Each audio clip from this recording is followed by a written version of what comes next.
Nous écrivons des appels d'offres, nous répondons à un maximum de choses pour assurer une certaine rentrée financière de l'ASBL.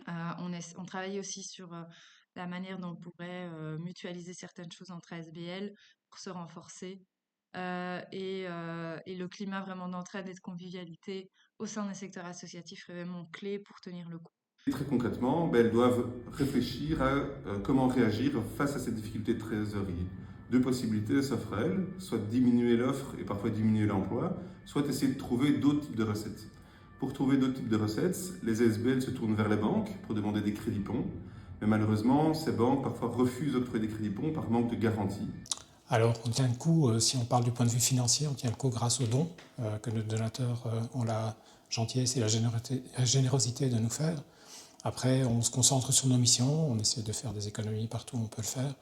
Une autre solution, c'est de se prêter solidairement de l'argent. Mais ça aussi, ça a une limite parce que d'une part, il y a de moins en moins d'associations qui ont les moyens de le faire.